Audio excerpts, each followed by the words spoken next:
Okay, this is really professional. I apologize for the delay and the insanity and the wait. The camera's not working right. Everything is falling apart. And that's the professional I am. Oh, come on, you. Happy Halloween, everybody, as I try to get my setup to stay still. Setup, stay still. And now I've got the other thing which wasn't working. Now it's giving me. Oh, wow. Hello, everybody. My camera's not staying still. It was fine. And then I moved, and then everything fell apart. Happy Halloween. Hey, let's see. Something heavy.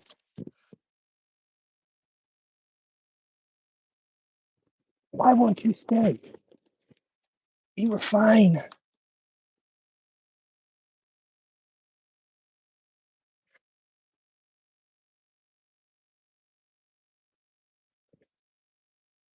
I have really. Huh. If I move you here. Hey, wait a second. Hey, there we go. Almost professional. Happy Halloween. I have a camera because the camera on my computer sucks.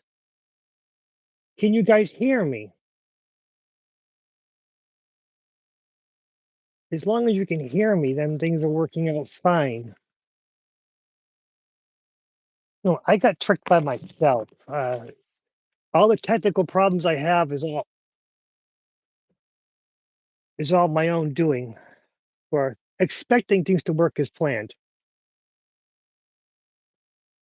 I have two videos up, but I only need one of them because the other one's working great. The weird thing is that the chat on my computer, which is why is everything the camera moved again?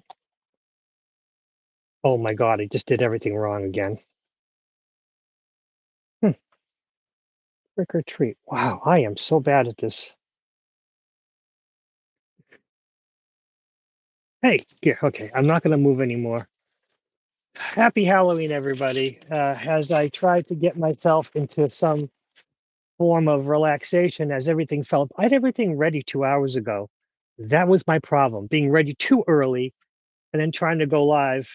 Figuring everything's all set. I can just sit, make my tea, come, 10 minutes before everything be fine. No, that's not how things work for me. Happy Halloween. Thank you all for coming. Thank you, Victor Truth Waves. Thank you, Millie de la Prada. Um, um, that seems to be it. Well, thank you. Thank you for both coming. I just was going to convey some stories, but I figured I'd read a couple. Actually, I would read Edgar Allan Poe stories. You know what? I can leave that aside. This is going to go live, and someone maybe they'll watch it in the future. I'm not going to make it too long. I'm going to tell some stories about why my experienced ghosts. Hmm. Everything is working good. So I got my headset in. I got my camera running. Everything is good. Oh, I had some plans. I have a robe on. I had a mask. Nah, look at this. This mask. I had a nice mask. I was gonna put the mask on, come out, do live. No, I didn't know. Everything I had planned. You know what? That's the fun thing about plans. Don't worry about. Oh my goodness. I should not move. Oh.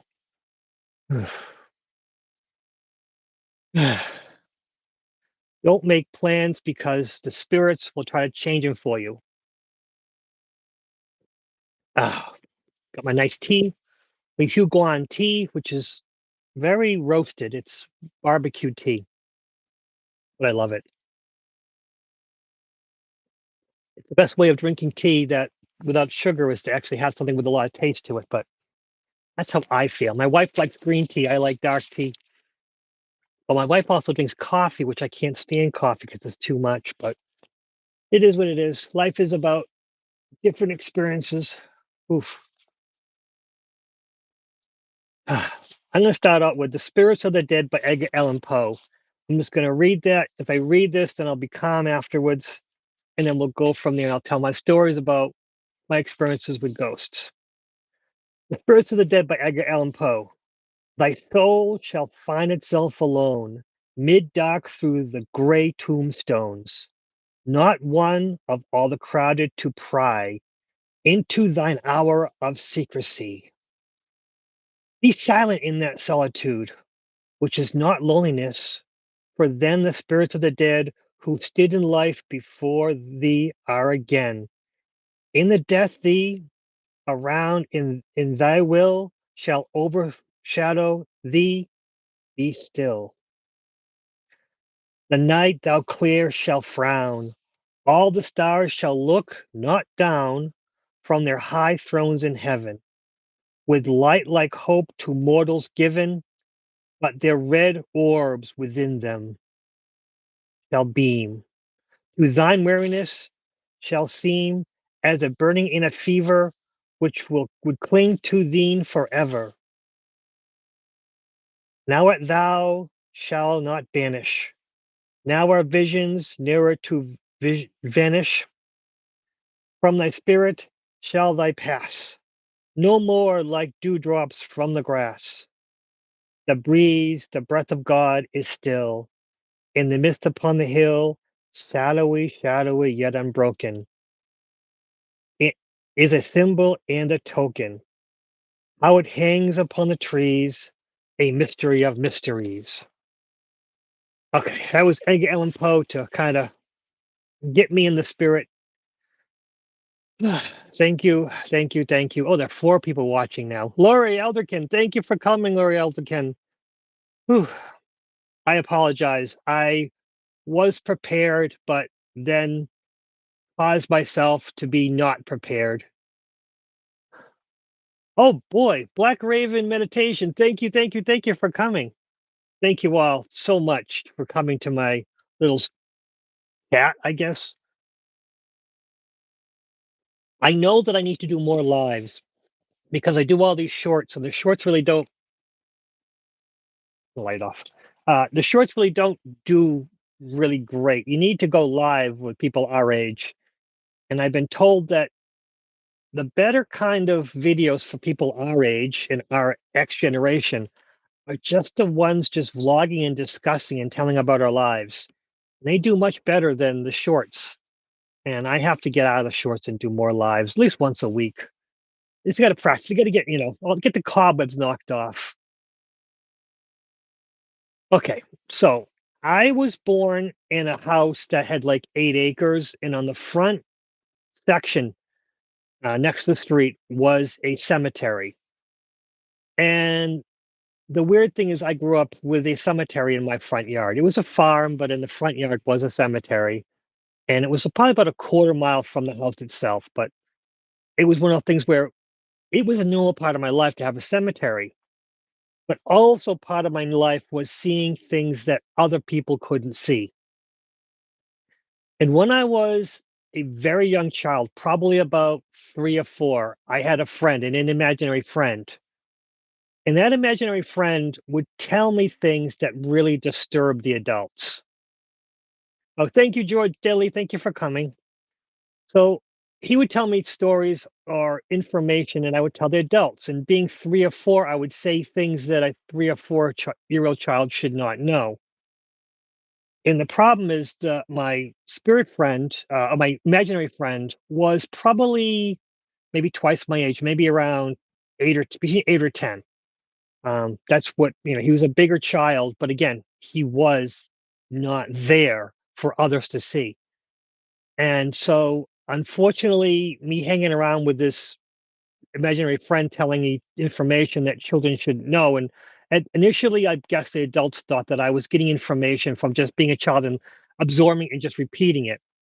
but I would say things that were disturbing the adults. And I grew up in a very Catholic family with very Catholic. My father's side were, my grandparents used to go to church every day. They forced their children to go to church every day. So my father and his 8 brothers and sisters would go to church every day. Um, so the grandparents being told information from such a small child decided that this small child was talking to spirits who were demons. So I was forced to go to the priest, and I told the priest some information about my imaginary friends, and his reaction was, "You've got to tell this child not to talk to the imaginary people anymore," because I told the priest disturbing information, and with that, he demanded that I don't go to church um, until I outgrow this phase. And for the longest time, my parents would go to church on Sundays, and I would be sent to sit with the nuns at the convent next door to the church, and I spent time with the nuns, who were very nice to me. And they didn't care. They talked to spirits. They to them it was just a precocious child, and they were very nice to me. But I did grow up most of my early childhood seeing spirits, and then forced not to see spirits so that I could be part of normal society. So probably around 6 or 7, I stopped seeing them, probably because with the encouragement of other people, it became more difficult to be a normal person who sees things around there. So I was convinced not to see them. I'm not sure exactly what cut, cut me off from seeing the spirits at period, but I stopped seeing in early childhood. I saw them for a while daily, and then off and on as an adult. But I kind of, you know, knew that that was something that a Catholic. I grew up Catholic, confirmed and everything. I should not be talking to things that are not there. Those are demons. Fine. But as I got older, I graduated from high school, met different people with different ideas, people who were into black magic and got out of it, people who were into reading tarot cards, people who knew about talking to spirits. And I got to talking about, yeah, well, I had a similar experience when I was a child. I used to see these invisible people that no one could see. And by talking about the stories that I could remember as a child, I got more and more information by talking to these people who were deep into the occult, were deep into the magic. And I learned to read cards, which they're not there anymore. Behind me used to be a bunch of Egyptian cards, which I used to read in college because that was one thing that I picked up was reading these cards, and I got more and more connected. Well, during my time at college, um, one of the guys on my floor, one thing's on our floor, you had to have a key to get on our floor, and you also had a key to get to each of the floors on the elevator, which wasn't the safest thing to get out of because basically once you get on the elevator, when you could get on, you could only go to the bottom floor. Fine, that's good, that's fine. But that was just how the college was made up. But so all the doors were basically open, and one of the days, probably it was about now, probably late in maybe November, maybe yeah, about November probably. Um, one of the doors for one of my, neighbor rooms was open, and I heard someone call from inside the room. And he opened the room, and there was one of the people who were in the room. But the weird thing is, this room they only had one bed now. There were two roommates in that room, but there was only one bed. And the guy was sitting at the chair, and he told me, tell I believe his name was Tom. Tell Tom that the oh god, it was not Rosemary. Tell Tom that the rosemary is under the bottom drawer. I remember that I don't remember this kid's name, but he told me to tell Tom, his roommate, that the rosemary's in the bottom drawer. So I didn't think anything of it. I'm like, okay, fine. And then I left the room, and I'm like, "Oh, that's the weirdest thing I've ever heard. That's fine." So probably about 2 or 3 hours later at lunch, um, ran into Tom, and I said to him, "Yeah, your roommate told me to tell you that the rosemary is under the bottom drawer." And I think the name was what was his name? I Leo or something. I think the kid's name was Leo. Said Leo. His name was Leo, but I think his name was Leo. I'm not sure, but this doesn't matter. His name does not matter because he said to me, let's say Leo. Leo passed away a month or so ago. And I'm like, what? And he said, yeah, Leo is dead. And he says, I am staying at the school. I'm not going to class anymore because my roommate died. And I'm like, what's going on here? I had no idea. No, it still bugs me talking about this.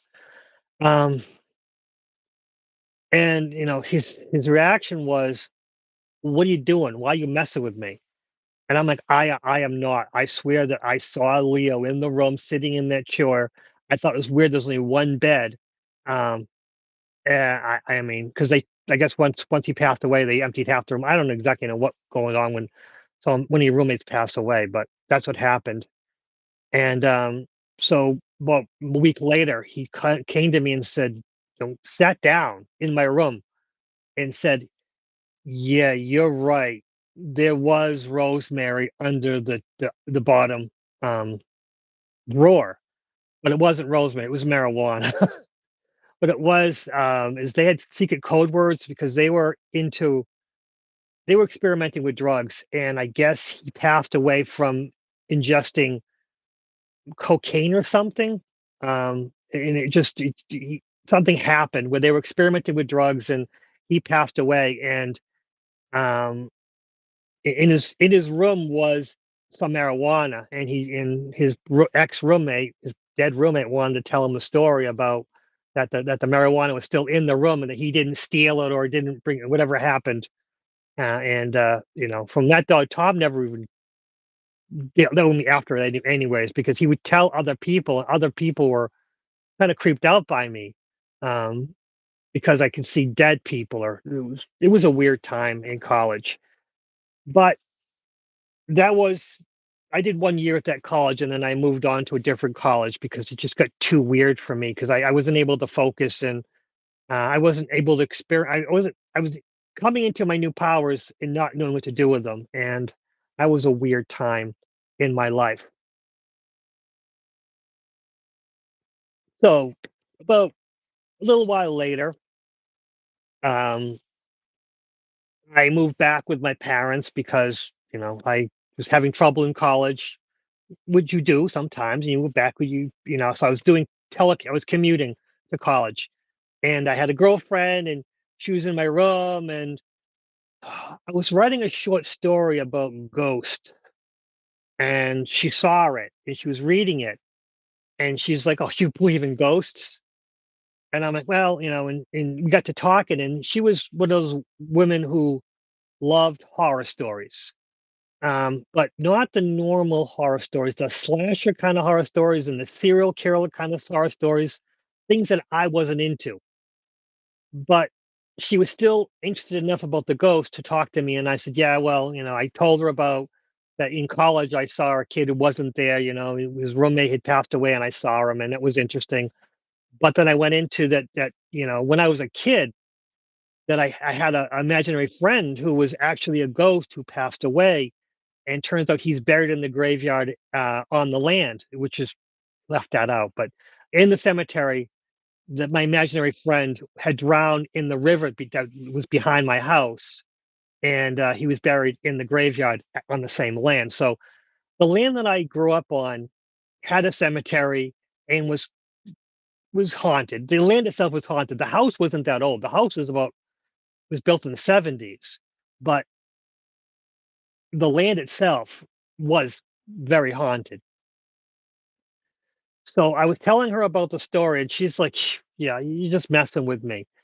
And then, she's sitting on the bed, and I'm doing because I have pets, and I'm taking care of my parrot, and feeding the cat. And I had a cat and a dog and a parrot who used to hang out together. And don't do that. Do not have a parrot with a cat and a dog. They don't get along. Not supposed to get along, but they did, and the dog and the cat would had different bowls, and they would eat together, and the parrot would sit with them. I had a weird life. So I'm taking care of my animals, and she's sitting on the bed, and she's talking to me, and she jumps up, and I said, "What's wrong?" She says, "Something's under the bed." The problem is the bed I had at the time was a water bed that I put a mattress in. So there's nothing. It was a platform with a mattress on it. So nothing could get under the bed. So I lifted up the blanket and I said, "There's no one under the bed." She says, "I swear, something grabbed both my ankles, and it felt like two hairy hands." And I'm like, "Hairy hands? That's weird." And as I'm talking to her, I felt, because I'm next to the bed at the time, I felt it grab, a hairy hand grab my ankle. And I'm like, "Yeah, I just felt it too. That's weird." Um, and she says, I'm done. I'm done. I gotta leave." And so I let her out, brought her to her car, and she was off on her way. So I'm sitting there going, "That is the weirdest thing." So then I call to my imaginary friend, who I remember his name's Charlie. Said, "Charlie, did you appear again? And you messing with her?" Her name was Rob. I said, "Do you messing with Rob?" And at which point he appeared to me, as a maybe 8-year-old, 9-year-old child. And I'm like, "Why would you have hairy hands?" And he picked up his hands and they were mittens. They were old, like worn mittens. So I guess he drowned. When he drowned, it was drowned in winter. The ice broke, he drowned in the water, and he was wearing mittens, but they were old mittens. So he used his imaginary mitten hands, which were raggedy mittens, to grab on her ankle. So I don't know why ghosts are not naked, but I do know that when they die, they tend to wear what they're most comfortable is. And for some reason, he was most comfortable in his form of wearing mittens. But the weird thing is, as a child, I always saw him with a kid as a long a t-shirt, long shirts, and oldish pants, and I never saw him in winter garb. So it was all very interesting. But that was my childhood story about Charlie, and then the college story about Leo, which was weird. But those were my kind of the spookier stories, when I was living, seeing spirits. Thank you, Grandpa Brian. Thank you for coming. We got 8 people here. Thank you, George Daly. Thank you, Millie. So, what am I doing here? I figure I tell some ghost stories, and unfortunately, I'm out in my head. I have seen, for the weirdest part of my life, I have seen spirits absolutely everywhere. Where I go hiking, it is there were people had talked about it's spooky there, it's weird there, and there were homeless people who lived in there, and one of them saying that there's a monster who lives in these woods sometimes, and I had never experienced anything, so I called to the spirits that lived on the land, and I'm asking, is there something here? Because I've never seen a demon, and I didn't believe in demons, and not sure if I really still believe them now, but I do believe in some spirits are kind of rambunctious and can be a little bit negative for a reason. So I met this thing. Um, it was an energy being that it looked like flames popping off of it, or like if you look when you're driving and you can see up ahead in summertime where the road is like it's shimmery up ahead. It was kind of like that, but it was blue, like flames were bumping off it, but it wasn't flames. And he appeared to me, and he appeared big, like 8 feet tall. And I said, "Oh, hi, what are you?" And he says, "It doesn't matter." And I'm like, you called me. And I was like, "But I heard that you were mean and evil, that there was an evil presence here." And his reaction was, "Sometimes you gotta be evil to get your point across to these people." And I'm like, "But I've never seen you. I've never experienced you." And he says, "You walk around, you pick up the trash. These people, they leave trash." And that included the homeless people. The homeless people tend to, when they make their camps, they forget to pick up after themselves. And this being was expressing to me that he doesn't like that. So I explained to him, because the land still actually doesn't have any homeless people right now, but it does have 3 tent sites, but no homeless people. But I did explain to one of them. I said, "Yeah, the evil being you experience, he's actually nice if you clean up after yourself." Unfortunately, the homeless man didn't want to hear about that. He felt I was judging him, and he didn't like that. So I sconced and went off on my way. And but occasionally he would talk to me because he was in and out of. He would have sessions. You know, we'd have sometimes he'd be nice, sometimes he'd be mean. But he was when he was nice, I was, he would catch me cleaning stuff up, and he would, oh yeah, yeah, I'm going to clean up too. I'm going to clean up too. And so by him seeing me clean up, it made him clean up more. And he was telling me that things got better, and he appreciated me bringing that up to him because he said that when he was cleaning up his site and the sites around that, things got easier for them. So sometimes I'm under the impression that what we see as evil spirits, evil entities, might just be entities who just need to get their point across in some form or fashion. But yeah, that being who hello, Witchy Trista, thank you for coming. That being who appeared blue to me might have just been appeared blue because I was wearing blue. He might have appeared at that because I was looking for something evil. I'm not sure if it actually had a real form or not, but it did have an energy that was for people who were not respecting the woods. He would appear as something, a negative entity. Um, but for me, I gave him a name. You know, because the land is called Perkins Farm because it was an old farm that. So I called him Perkin. And said, thank you, Perkin. Thank you for taking care of the land, and I will do my part to help you. And there are other beings there. I call the forest children, which are little energy beings that run around, and they you really don't. I don't really interact with them much, um, but I do talk to them and keep a good. I feel that if I clean up the land, even if I don't leave the trash, if I do something to help, it will help them feel at peace. And if they're feeling at peace, it makes the land feel at peace. And it's so close to my house, I want to keep it at peace. Um, I have walked around the different areas and come upon memorials. And in my experience, in my beliefs, that every single a memorial has an entity attached to it, but it's not always the entity the memorial is dedicated to.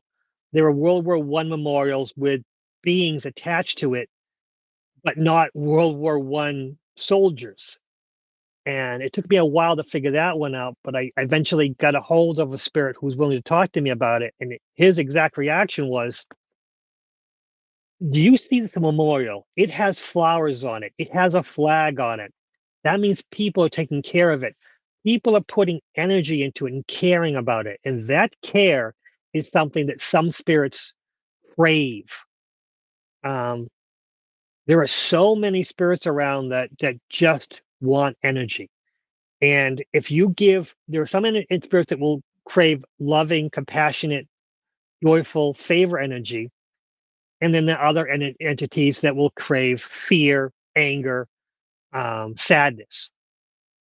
And I think that's why I don't run into demons because no matter where I am, if I see a spirit, I instantly send compassion energy to them. It's become an instinct with me that see a being that I know is not something that anyone else can see. I just instantly send from my heart compassion and energy. And with that, um, it comes to making them at peace, me at peace, and I feel calm. They feel calm, but also at every memorial where people are taking care of those little memorials, they want to go there and feel that positive energy, that love that's been shown to them. There are some memorials like when kids get killed in car accidents, and this is something that I've run into. Unfortunately, that's something that I got talked about. Yes, there were places. Let me talk about this. There was a girl named Gabrielle. She was hit by a car as she was crossing the street where there wasn't a crosswalk at night, and it was the kid who hit her.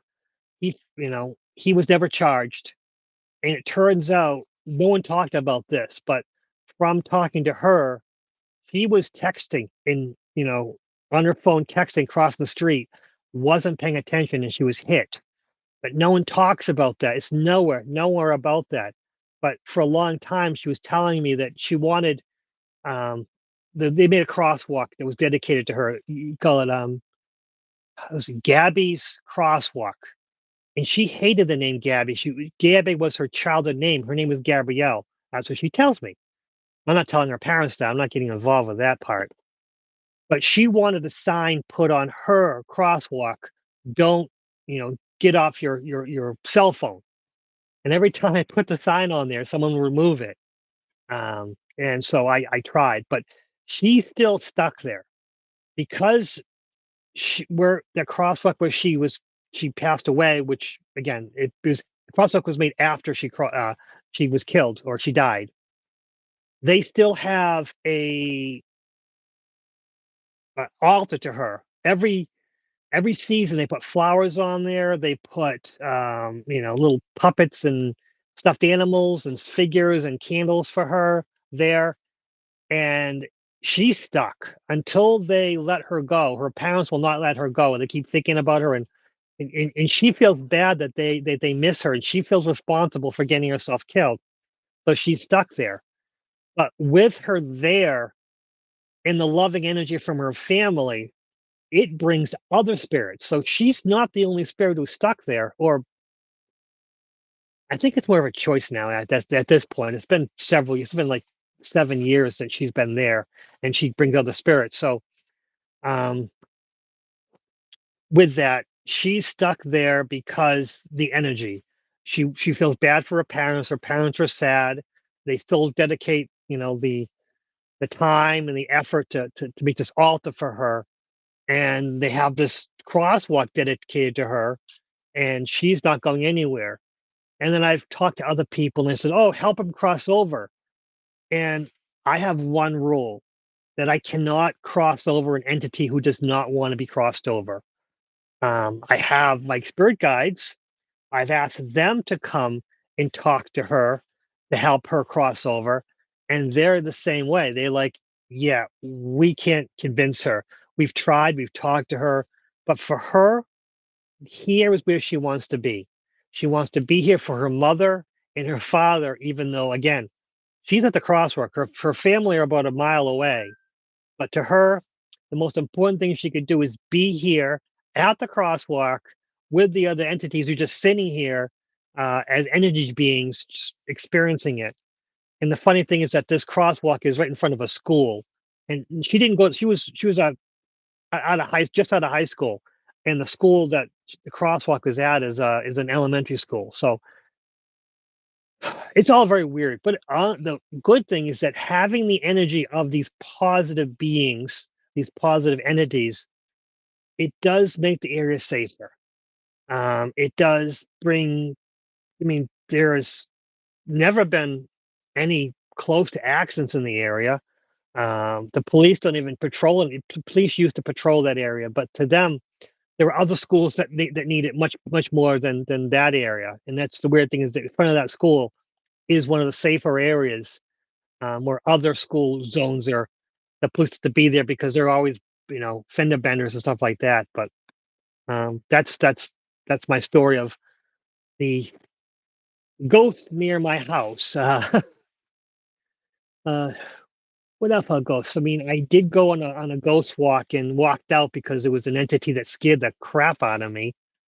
And that I don't know much about. But that was the one time where I believed that there might actually be demons, and no matter how much love I sent to it, it wasn't good enough. So I walked out, and as the other people are completing that leg of the ghost tour, I'm with the guide, and the guide says, "Don't you want to complete it?" I'm like, "No, there's something in there that I just don't want to deal with." And she goes, "Yeah, some people experience that. Very few, but some people." And then she asks, "Are you gifted in that kind?" And I'm like, "Gifted? What did you mean?" And she says, "Are you psychic?" And I'm like, I don't know, a little bit. I can see spirits." She goes, "Yeah, some people who can see spirits don't like this building, but there are other much nicer buildings." And there were other buildings, and I didn't experience anything in the other buildings, but that one building I experienced something negative. Whew. So what am I doing here? I don't know. I'm experiencing this actually. What I had the most trouble with. Normally, I go live with StreamYard, This time I went going live with YouTube Studio. It's cool. It's really cool, but really hard to get it started, to get the camera linked up, to get the microphone linked up. It won't show you a preview until you go live, and that's why the beginning of this video is so terrible because I'm trying to fix the camera and I don't know where the camera is looking at. And so, what am I doing here? I have no idea. If I was a streamer, I could just put a link and have someone join me if they wanted to. I appreciate you all for coming. Oh, Trina, yes. Griff O'Brien, thank you. Send Trina our love. Yes, definitely. We haven't seen Trina in a few weeks because she hasn't been on with Wayne. And the funny thing is that I like watching Arwen Steiger, but I really enjoy Trina and Jenny and Wayne. I love those shows because the interaction with them, because I really believe that Trina and Jenny really have a much more higher energy, loving, peaceful, compassion energy. And I mean, I'll be honest, Wayne sometimes comes across as more fear and negativity for the future. And for me, I believe the energy you project out for the future will be the energy you'll get for the future. So as long as I can see the energy being positive, as everything working out, and I believe that Trina and Jenny do see a path to everything working out for the positive. Heck, Trina's been the same point where believes that things are getting kind of weird with those in power because they're losing power. And because they're losing power, they're acting out more. And, I do believe that things are going to get better pretty quickly. Things are weird right now only because um, they're losing power. And they're just because they're losing power, they're going to, if you like a gambler, if a gambler is losing at the casino, they're going to put as much money as possible, even though they're in debt, they're still going to go as much money as possible and get further in debt. And they don't care because to them, the big win is the next important thing. So if they do the most negative things to put us positive people down, if they can win, they put so much energy. If they can win, they beat us. But because they keep losing and losing and losing, eventually they're not going to be able to, stand, and they're just going to fade away like all negative beings do. Hello, Scotty boy. Thank you for coming. Um, you know, Hope you're doing well. So, what am I doing? I have no idea. I went live. I read Edgar Allan Poe. I'm wearing my costume, which really didn't do any good. It was had a whole scheme and a whole plan and a whole script going, and oh well. That's what happens when you make plans. I shouldn't make plans. I should just live my life. That's it. Live in the now, because that's a lesson I just learned now today. Uh, it was 40 minutes ago. 38 minutes ago, I learned that living the now is what I got to do more often, because being prepared doesn't do me any good. So, what next? I don't know. I think without a guest, without me, just vamping on my own, telling my own stories and running out of ideas, I think 38 minutes might be my number. Thank you, Elderberry. Thank you, Scotty Boy. Thank you, Witchy Trista. Thank you, Victor Truthwave. Thank you all for coming. No, I didn't really have a huge plan. I was going to tell a few ghost stories, but kind of lost track. Oh, my mic is so low. Oof. Oh, well, it is what it is. I wonder if there's something that I'm missing. No, the microphone looks, I don't know what's going on with this setup. Someday I'm going to do a professional video and do it right. Oh, okay. You hear me perfectly. It just, I see the little green lights that go up and down. So maybe, okay, sure. Yeah, I can't, this is YouTube Live and I don't know how to invite people. I wonder, maybe there's a way. I can share screen. I can share. Huh. I would love to come on you with you again, Black Raven Meditation. I would love to invite you on. I just don't know how. I really don't know what I'm doing with this YouTube Live. Huh. Yeah. Yeah, YouTube Live is something new for me, and I just figured I should have just gone with StreamYard, which I know. I know StreamYard. I haven't used StreamYard in a while, but for me, StreamYard is easy. I always find StreamYard easy. But again, thank you all for coming. It's 9 o'clock. I don't know if anyone else is on at 9 o'clock. Yes, yeah, Black Raven. Yes, my mother did have a difficulty. She had what was called Hong Kong flu, and the doctors thought that I was going to die. They thought for sure that there was no way that she would be so sick. They thought for sure her body would would preserve her life over my life. And only thing I was born with a very big head and jaundice. I was yellow skin, and I was in an incubator for weeks. But I mean, for the most part, I was a healthy child. For the most part, um, just probably about 7 or 8 years ago, I had a body scan because I was having medical problems, and they discovered that I have a horseshoe kidney. I have one big kidney, and they don't know what causes that. I talked to a doctor. Normally, horseshoe kidney is a symptom of something else with another disease. I don't have those other diseases. I just have the horseshoe kidney. And so maybe during my mother's pregnancy, um, that there were issues in that my body could not grow normally. And so instead of making two separate kidneys, the body just, because that's what happened. You grow one kidney and then the body separates them. You have two kidneys. That's what they believe, at least. But they believe that my body just kept the kidney. And unfortunately, when you have one kidney, that's one giant horseshoe kidney, which is bigger than the two normal kidneys they have together. It makes the liver, puts the pancreas off, it puts the stomach off, it makes the other body parts off a bit.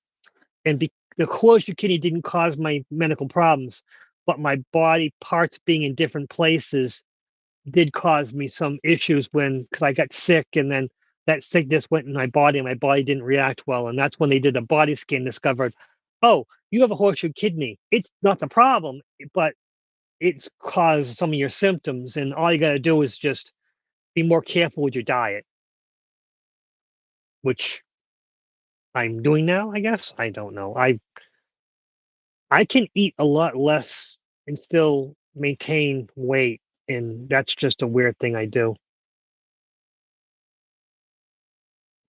Yes, yes. Black Raven anytime, I would love to. If I could figure out how to collab on this channel, I would, but if I will collab anytime on your channel, that we both have an open window of time. Yes, that's a good thing. Thank you all for coming. Thank you all so much. I don't know what's on at 9 o'clock. I just wanted to do this. I just wanted to go live and just do it. I need to go live more. I need to do more big programs. I need to be out there again, because shorts just don't do enough. Hello, Trina. Thank you for coming, Trina. Trina Phoenix. I love you. You're wonderful. I love watching your stuff, and I love when you're on Wayne. And fortunately, things don't work out, but you do great. You do. I honestly, everything. Whenever you're on Wayne, I love your energy. Your positive energy. No matter what is said, you bring everything to the right place for my.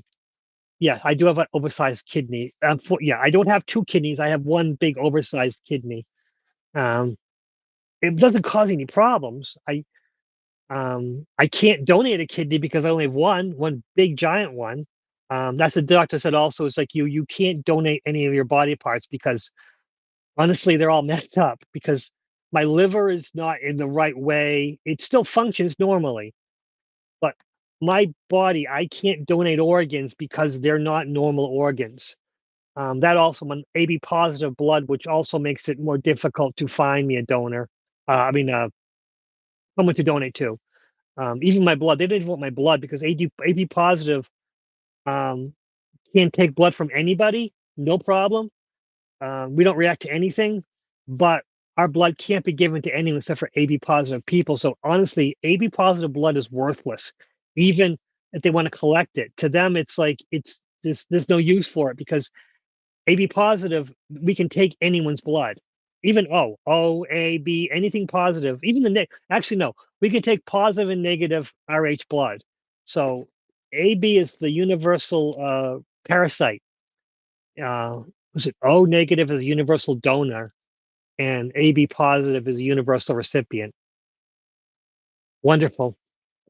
But it's a rare blood type at least, so nothing to worry about there. So, okay, 45 minutes, 9 o'clock. Thank you all for coming. Uh, favor, praise, joy to you all. I appreciate you all. Thank you, Mary Wins. Thank you, Trina. Thank you, Scotty Boy. Thank you, Victor. Thank you, Mary Wins. Thank you, Millie. Thank you, Richie Trista. Thank you, Griff O'Brien. Thank you all. Thank you all so much for coming. I was all just goofing around, and I've I've got 8 views. I got viewers. Thank you so much. Have a wonderful Halloween. What's left of it.